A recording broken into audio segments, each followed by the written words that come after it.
Olá, sejam bem-vindos a mais um Espaço e Comunidade.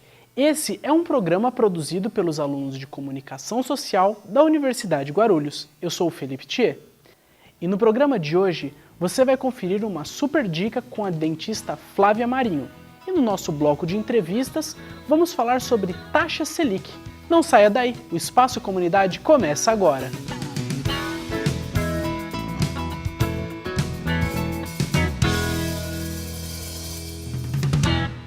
Não perca essa super dica com a dentista Flávia Marinho.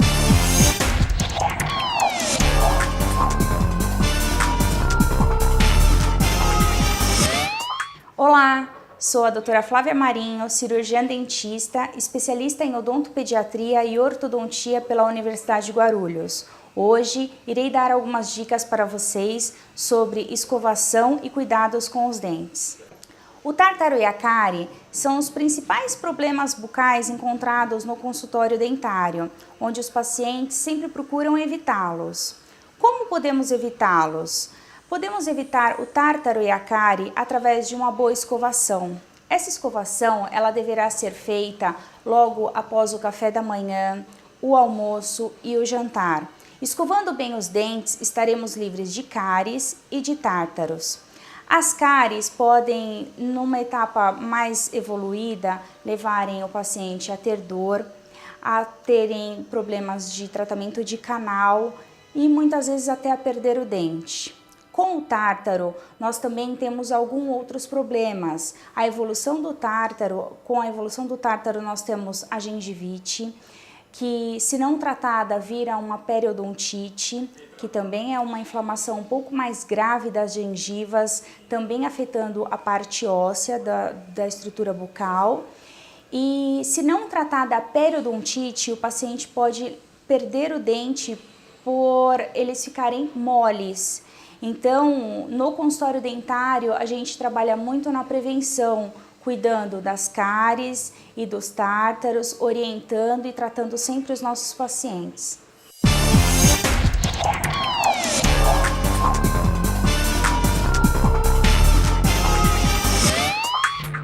E no nosso próximo bloco, não percam uma entrevista com o professor Carlos César de Economia daqui da Universidade de Guarulhos, falando sobre a taxa Selic.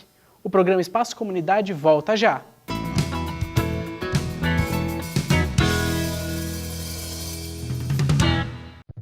Eu já vaguei pelo desconhecido, peguei atalhos errados, implicava com a minha irmã só porque ela era linda. Sentei na última carteira para a professora me esquecer, me encolhi feito caracol porque tinha espinhas na cara. Já chorei por nada e já ri por tudo. Provei bebidas amargas porque achava que a vida era um porre e apaixonei perdidamente. Achei tudo lindo. Desisti, fugi, voltei, reconciliei. Eu reconheço meus pontos fracos e não desisto nunca. Corro atrás, vou à luta. É preciso ser lagarta para virar borboleta e voar por aí. Só que eu morro de medo de altura. Borboleta!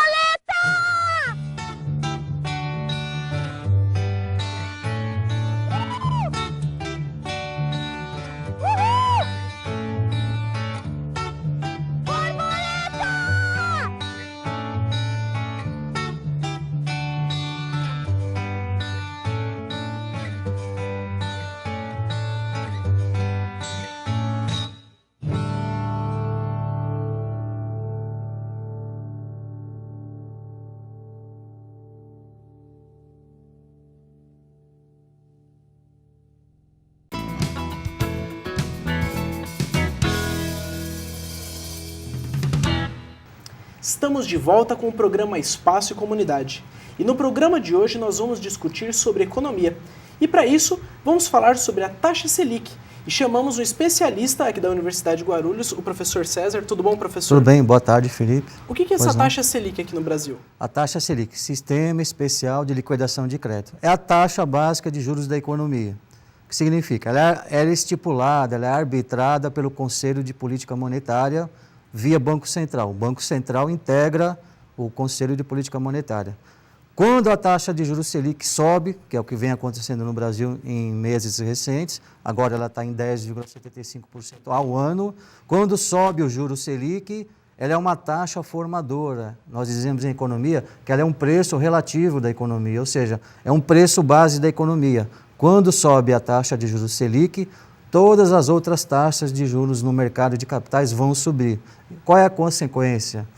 Fica mais caro contrair empréstimos para as empresas e para os consumidores. Então, a taxa Selic é uma formadora das outras taxas de juros na economia brasileira.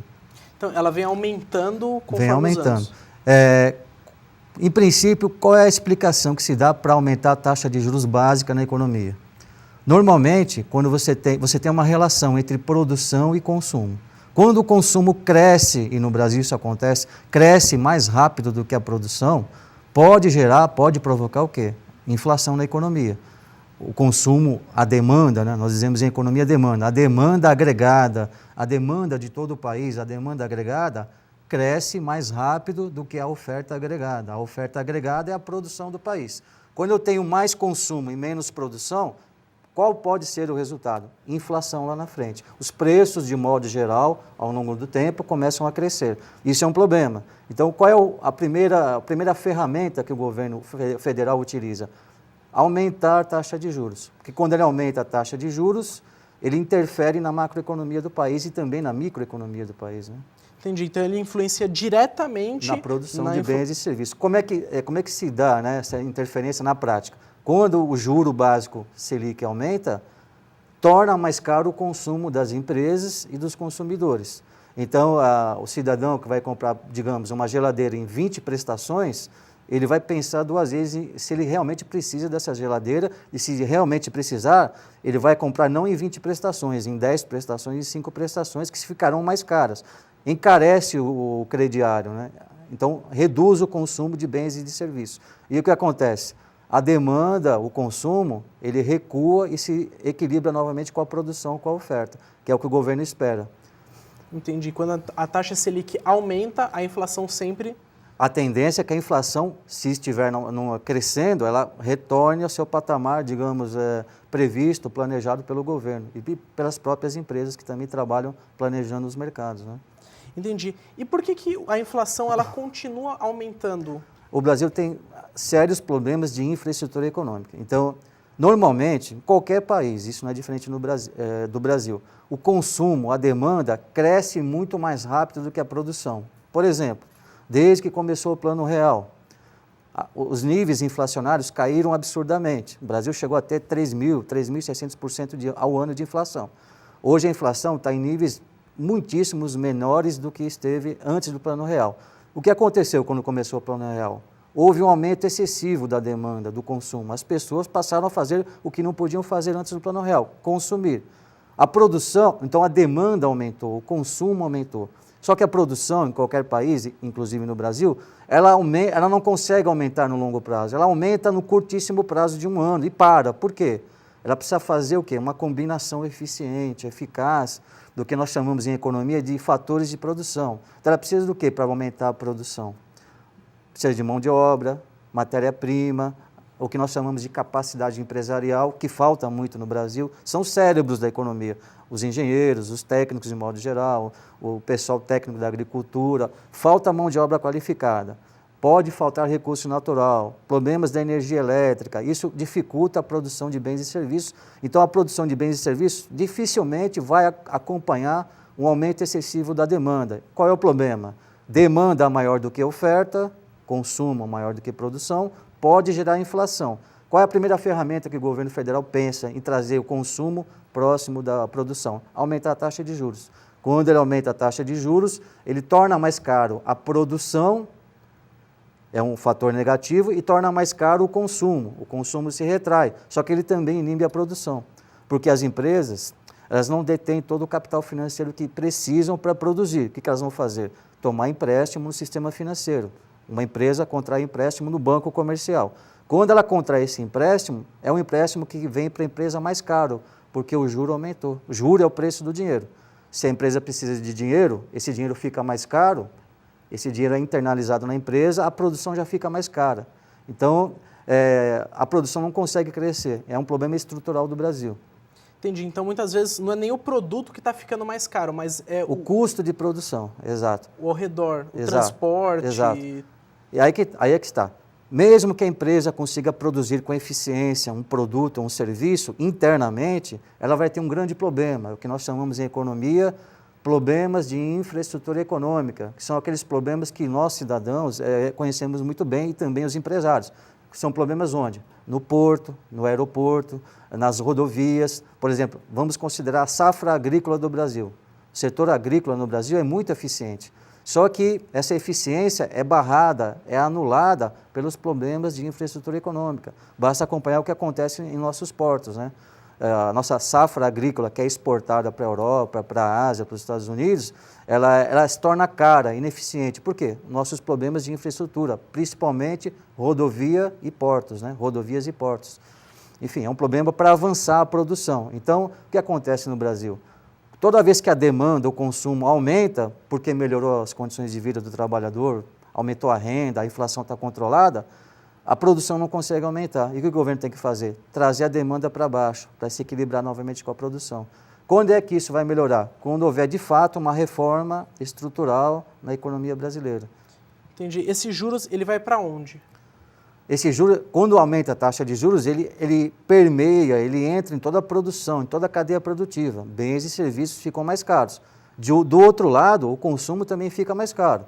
Consumir bens e serviços. Então, você inibe o consumo, inibe a demanda. Por outro lado, você também inibe a produção, né? É um círculo vicioso. O Brasil não consegue sair disso. Precisa de uma reforma estrutural na economia brasileira. Entendi. Então, é mais um controle do mercado interno. Exato. Nós temos sérios problemas. A economia brasileira é uma economia moderna, ela está entre as 10 maiores economias do mundo, embora tenhamos problemas gravíssimos, né? O Índice de Desenvolvimento Humano, IDH nosso, ele está na posição entre 70ª posição ou 80ª posição, por aí. É muito desnivelado com a nossa 6ª ou 7ª posição em bens e serviços. Infelizmente. Então, nós temos problemas estruturais graves que repercutem na sociedade brasileira também, né? E assim, no cenário mundial, o Selic tem alguma coisa a ver com o cenário mundial? Também tem uma interligação. Por quê? A economia brasileira, ela não está apartada do mundo, ela está interligada com a economia mundial. Não circulam pelo mundo apenas bens e serviços, mas capitais financeiros, principalmente a moeda corrente do mundo, que ainda é o dólar. Então, o Brasil tem uma corrente de dólares, entrada de dólares, saída de dólares. Qual é o risco atual? No curto prazo, de haver uma fuga de capitais daqui, fuga de dólares. Por quê? A economia dos Estados Unidos está saindo do período de recessão, ela está se recuperando. Então, o governo, que em anos recentes injetou muitos dólares na própria economia norte-americana, ele está se retirando da economia, ele está retirando esses dólares, retirando esses incentivos. Ele vai aumentar a taxa de juros lá, da economia norte-americana. Quando aumenta a taxa de juros nos Estados Unidos, é uma tendência mundial. Os grandes investidores, os grandes especuladores vão buscar os títulos da dívida pública dos Estados Unidos.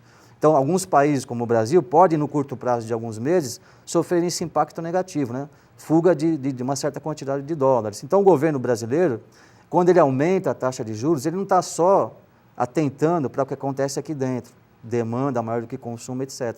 Ele também está analisando, tentando entender o que está acontecendo no cenário mundial, porque a economia brasileira tem que se manter internamente equilibrada, mas ela tem que considerar as variáveis macroeconômicas externas ao mundo, é verdade. Então tem completa relação com a crise que houve nos Estados Unidos. A política econômica brasileira depende também do que acontece no mundo, nas grandes economias do mundo, principalmente Estados Unidos, União Europeia e agora a China, que é um grande ator no mundo, né? Então, se houver uma grande melhora na economia americana, pode ser, no curto prazo, é normal isso, uma reacomodação. Alguns dólares que estão no Brasil, na Argentina, na Índia, etc., vão retornar aos Estados Unidos. Mas o governo brasileiro tem condições de lidar com isso, né? Nós temos reservas entre 350 e 400 bilhões de dólares suficientes para bancar, né, essa eventual saída de dólares no futuro próximo, agora no curto prazo, né? Entendi. E esses países que estão novos aí na economia, China, Índia... o que nós chamamos de BRICS, né? Brasil, Rússia, Índia, China e África do Sul. Também há o G20, no qual o Brasil também faz parte. São economias emergentes, né? E nós dizemos em economia, economias em desenvolvimento, estão num patamar acima do que as demais nações. Então nós temos o quê? o G7, são os países mais desenvolvidos, e que compõem o G20, países com economias novas, emergentes, como a brasileira, a mexicana, a argentina, a sul-africana, a própria Rússia, né, que também integra o G8, por enquanto, que integra também o G20, enfim, são as 20 maiores economias do mundo. Então, o Brasil, quando faz a sua política econômica nacional, ele tem que contemplar o que está acontecendo nessas economias também, porque nós temos um entrelaçamento com eles, um relacionamento com eles. Entendi, perfeito. Então, o Brasil está completamente interligado com esses Sim. países que estão em desenvolvimento. Sim. E o Selic está totalmente também ligado a essas taxa taxas. de juros Selic, a taxa básica, ela influencia primeiro aqui dentro, internamente, mas ela também tem repercussões das relações do Brasil com o resto do mundo. Por quê? Lembrando que, novamente, que no mundo não circulam apenas bens e serviços entre os países. Circulam o quê? Também dinheiro, capital financeiro, dólares, euros, ficam circulando pelo mundo. E esses dólares, esses euros circulam em troca do quê? Em busca do quê? Taxas de lucros, né? E você tem que considerar o juro também. Então, eles ficam circulando pelo mundo, em busca de novas oportunidades, melhores oportunidades. Então, o Brasil, quando formula a sua política de juros, ele tem que considerar o que acontece na macroeconomia do mundo. Certo? E assim, e para o investimento atual aqui no Brasil, o que você acha que é melhor para estar investindo? Quais áreas? Na área financeira, você diz? Isso.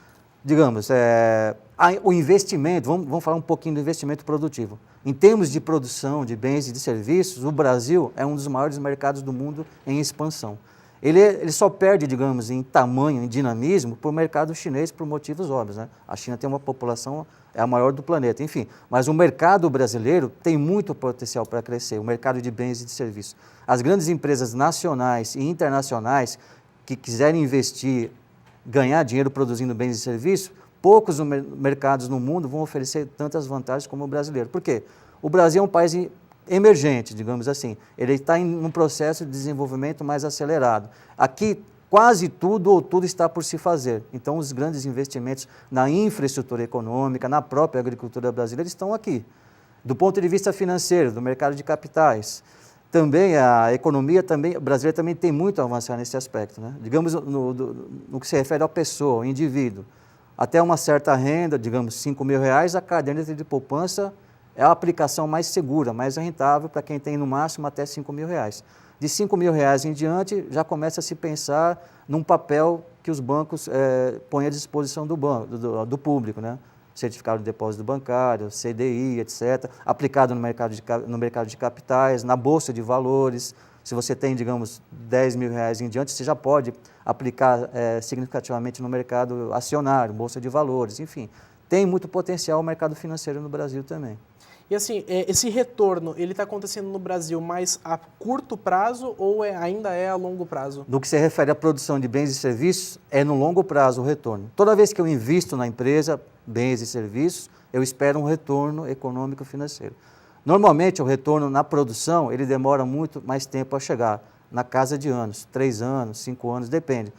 Isso pode ficar um pouco maior no Brasil, por quê? Por causa dos nossos problemas de infraestrutura econômica. Eu invisto num projeto empresarial, aumentar uma fábrica, expandir a produção. Mas eu não dependo só do meu investimento, só da minha fábrica, só da minha expansão. Sim. Eu dependo também da infraestrutura econômica brasileira. Digamos um produtor de soja, ele é muito eficiente, ele produz a soja.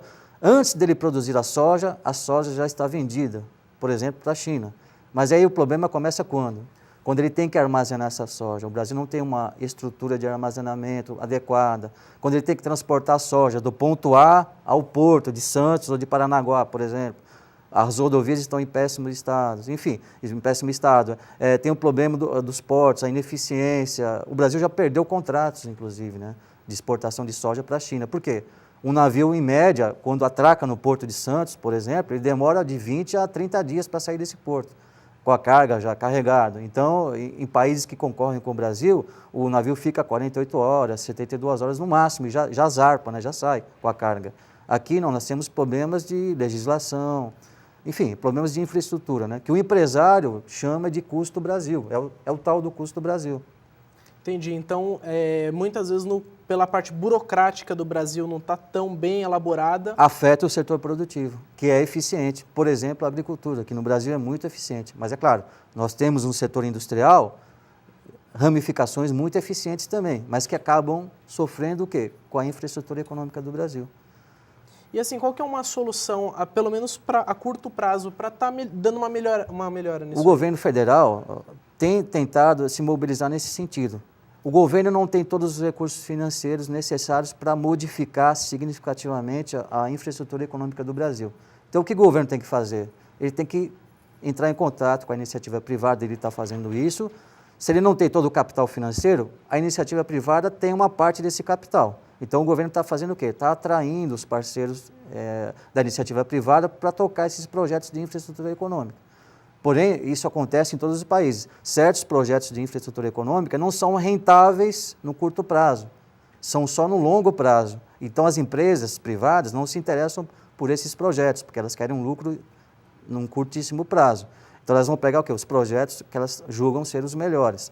Então, cabe ao governo tocar aqueles projetos de longa maturação, que nós dizemos em economia, né? Projeto que tem longa maturação de investimento. O retorno só vai acontecer no longo prazo. Quem tem que fazer esse investimento? É o Estado, é o governo.